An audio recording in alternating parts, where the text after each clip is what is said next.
We are told that on the afternoon of September 11th, 2001, World Trade Center 7 became the first high-rise steel frame building in history to fully collapse symmetrically through itself due to office fires.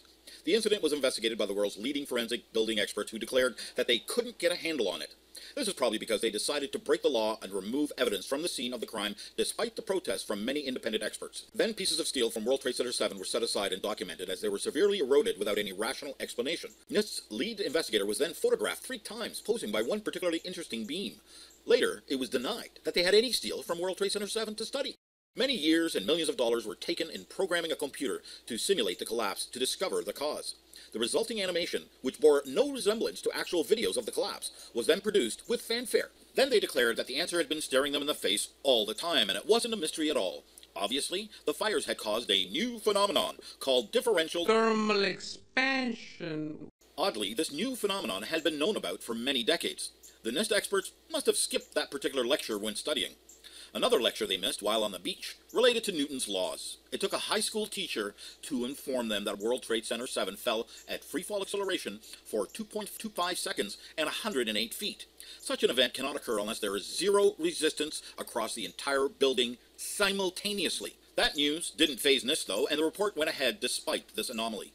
NIST then declared that their computer model, the one that didn't compare in any way with the videos of the actual event, had revealed to them that the initiation of the collapse began with the failure of a single connection where a floor girder met a vertical column. Thus, the mystery was solved by a computer model that didn't resemble the real event. They then classified the data used for that model and refused to release the information so that others could check their work, declaring that such a release would jeopardize public safety.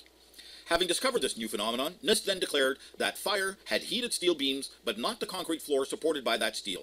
This is despite the entire world's steel frame designers have for decades built such a composite floor system, specifically because it prevents differential thermal expansion. The new phenomenon had then caused steel shear studs to, shear, something they are designed not to do. Not content with that, NIST then declared that essential shear studs on the critical girder had been omitted, left out, never installed. Once again, this is something that every steel erector and flooring contractor will assert would never happen and would have been rejected by the building inspector before authority to pour concrete would be granted. NIST did what they do and ignored this completely. Having cleared the deck for the next phase of the explanation, NIST then asserted that floor beams, now free of those annoying restraints, expanded further as the heat increased and pushed the 13th floor girder, the one without the shear studs, remember, sideways from its 11-inch seat by 5.5 inches. Halfway was enough to allow the girder to fall off its seat as the flange would fold upwards as the full load came beyond the vertical web. This 5.5-inch distance was carefully selected because too low a heat and it wouldn't have pushed far enough. Too much heat and it would have sagged instead of pushing. The seat had to also be 11 inches, remember, for this to work. Exactly the perfect heat was apparently reached to expand the beams to their maximum push ability, but not hot enough to sag the beams and prevent that pushing ability. Just right. A further problem was that in the area of the claimed failure, the fire had long since burned out completely and moved on to another part of the building. But of course, this well-documented fact had also to be ignored by NIST. Then, independent researchers found that the seat was in fact 12 inches, and that 5.5 inches move wasn't enough after all. NIST claimed a typo to explain this 11 or 12-inch error, and then fortuitously found another typo that changed the 5.5 inches to 6.25. Nothing to see here. Move along, move along. All was still well with their theory.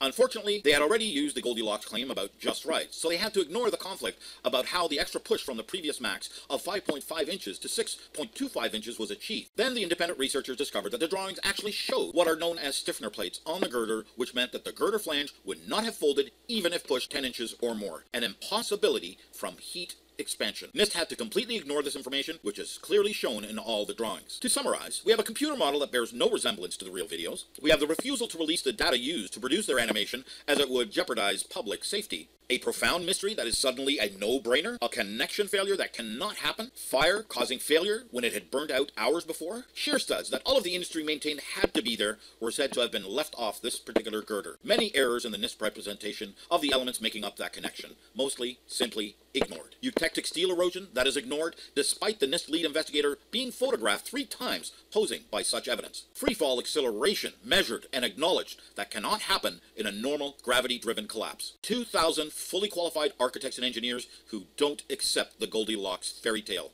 This has been a story about the initiation of the collapse of World Trade Center 7. But if you disagree with NIST's report, you're a paranoid conspiracy theorist and deserve to be shunned by all humanity. If you have any questions about this story, you're a batshit paranoid tinfoil dog abusing baby hater and you will be reviled by everyone. If you love your country and your freedoms, happiness, rainbows, rock and roll, puppy dogs, apple pie, and your grandma, you'll never, ever express doubts about any part of this story to anyone, ever.